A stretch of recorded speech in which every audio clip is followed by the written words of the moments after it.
I don't try to do all the extraness, but I do definitely get fly, bro, and I definitely got some heat. I'm a humble man. I say this humbly. But you know what I'm saying? But for sure, yeah.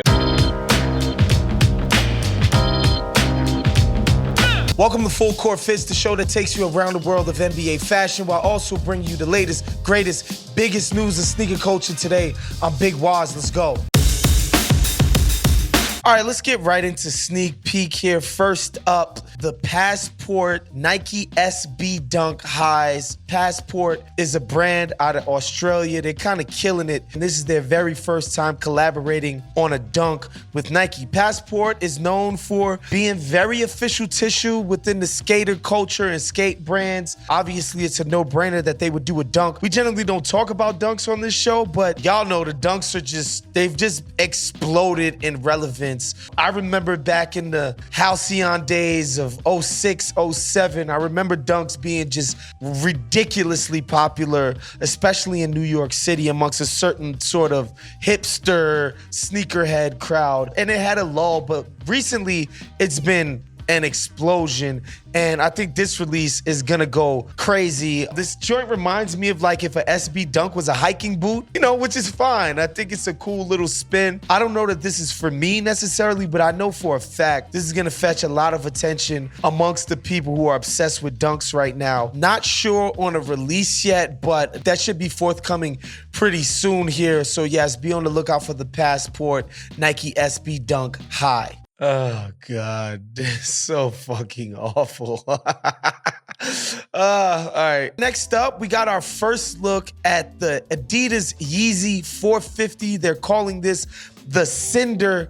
colorway. When these first came out, the 450s, they got a lot of attention because, look, it's a far out there design. It's not like any other sneaker that you might see on the market. Never understood the appeal of these sneakers, and this is by far the worst colorway to date. The fading of browns and it just doesn't look good at all. I don't understand the appeal. They're Kanye's, they're Yeezys. Look, I always like when sneaker brands and designers test us in what we're willing to accept on the design elements and the colorway elements. So, you give them props for trying to experiment and do something different. However, this is a clear, totally utter miss. Unsubscribe. No, thank you.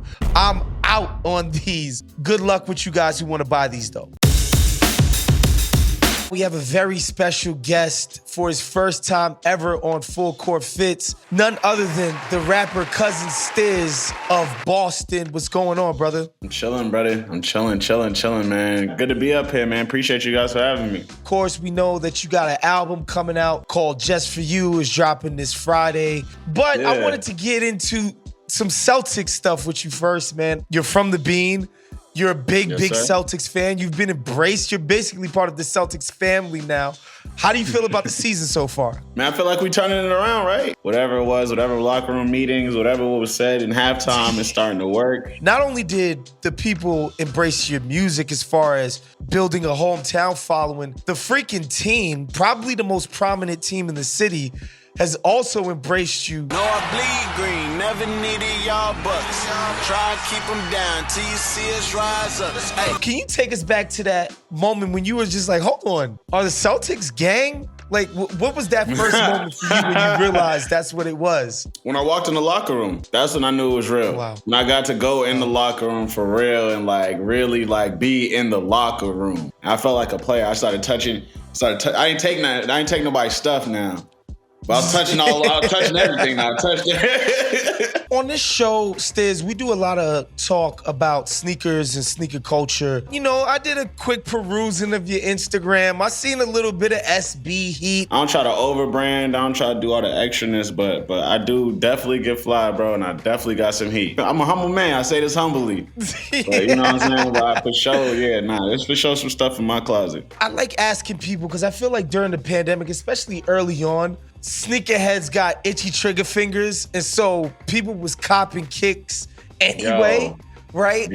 Can you tell me some of your favorite purchases that you were just like, when you got them in your hand, you was like, yeah, this is it. I had a few, bro. When the Grateful Dead's dropped, I copped those immediately. I like the carpet. I like the carpet highs. The Union 4s was a good cop last year. That was my favorite. Like when I got the black joints in the mail, I was just I like, got the black joints too. I was like, but then I seen the guavas in person. My cousin went and copped the guavas. I copped the black ones. I thought I liked the black ones more until I seen the guavas in person. I was like, I probably should have grabbed those. But I felt the same way about their ones. Like when their ones dropped, I had an opportunity to go grab them. I just literally had to walk down to the store, and I was being too lazy that day. And I pull up to the studio. I see Cardo got them on, and my homie Ricky got a pair on. And I'm like, yo, I'm probably missed out. Never was able to find those shoes ever again, bro. That's one of my L's, like one of my big L's in the sneaker game for sure. Let's get into the music for real, man, because I feel like you varied your approach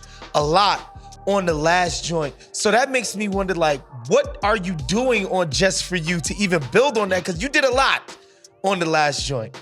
Yeah, man, I think this one is in the title more than anything. Like, Just For You was like really like almost like a therapy session for me while making this song, while going through the pandemic, while figuring everything out. Everybody's lives stopped, while my life stopped. When everything slows down, you have time to really sit and look around at the things that are most important, and I got time to sit and really talk about them. But I feel like the last one was, you were having a lot of fun on that album. And it sounds like with this one, you were like, nah, I'm gonna give these people some shit. Well, yeah, no, bro. Like, I always try to have fun. You know what I'm saying? Like, if it's not fun, I can't do it. Like, I know I'm really good at, like, getting deep and, like, getting introspective and talking about, like, real shit that go on because I go through it all the time. It's easy to pull those strings because I go through it, but it's not like you really want to live there. You know what I'm saying? You don't want to carry that with you everywhere you go. You don't want to bring that to people that you love. You know what I'm saying? You don't want to just bring that heaviness with you everywhere. It's crazy. It's a crazy weight to hold. So I try to just have as much fun as I can with everything,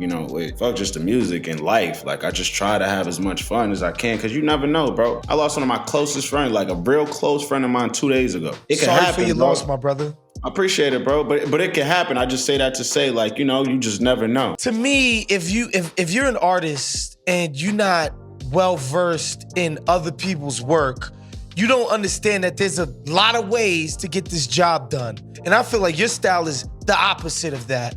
And what I do like as well is, because I gravitate towards the slick talk. That's what I come for. And you're very, very good at that. So it's good to know that you're balancing the album with the introspective, with the more lighter stuff. Man, thank you, man. I appreciate it. If I see there's something I'm not good at, I try to work at it till I'm really good at it. I knew I was really good at one type of rap, It was about building everything else up so it could kind of meet it, at a certain place. I started, when I got into this thing, like my third record ended up being on Drake's, Instagram. So like I kind of got pushed into this motherfucker, you know what I'm saying? So I had to like learn as it was going. I finally feel like I'm in a space where it's like, all right, things are starting to catch up. I'm starting to catch up with myself. I saw that tweet from 2014 it was. Drake's having a birthday party at midnight. He's playing a Cousin Stizz record. Do you remember what you were doing and where you were at when you got the message that, like, yo, the boy is bigging up your song? I remember the whole thing. That shit changed my life. Like, my life hasn't been the same since that day. I can't even hold you. I remember exactly where I was at. I was coming home from the streets. It was very late. It was like 2 a.m. or something like that. And I get a DM from Q, Mac Miller's manager. I was thinking it was just some like memes or something like that. You know what I'm saying? Because, we was just cool. So he DMs me the joint and I'm watching this clip and I'm like, why bro sent me this shit for? You know what I'm saying? I wasn't. And then I start listening to it. I'm like, wait a minute. Like, I know that. I'm thinking like, nigga, did niggas give my beat or something? Like, you know what I'm saying? But then I'm like, wait a minute. Nah, that's me. Now look at the account, I'm like, wait, this me, bro. Like, this me for real. Then I start geeking, you feel me? Then I wake my mom up at like 2:30 a.m. and we watching this 15-second clip for like 30 minutes. I'm telling you, the next week I was in Lyor Cohen's house and my life ain't been the same since, like literally. What was the craziest sort of music encounter? Because you did just mention Lyor Cohen. You was like, okay, this rap shit is like, it's happening now. Like, I just met X, Y, and Z, they know my name. This is happening right now. I think that was the one, because I didn't know who he was. You know what I'm saying? I ain't know Lyor. Oh, you didn't even know who Lyor Cohen was? Bro, that was my third song. I ain't know nothing about nothing, bro. Like, I ain't know nothing about. When I tell you, I had just found out what a producer was. You feel me? Like, still learning what an engineer was at that time. Like, I pulled up to Lyor's crib in cargo shorts and a wife beater. Like, I remember what I wore over there. Like, you feel me? I wasn't thinking nothing of it. I wasn't trying. So you didn't know that he signed thinking. Jay-Z and DMX and I ain't Ja know. Rule and... It's not saying it like that. I'm just young. You know what I'm saying? I'm just young, bro. I'm young. I'm from Boston. I'm not paying attention to the music industry. Sure. Like, it wasn't no industry where I come from. You know what I'm saying? I wasn't thinking like... Yeah.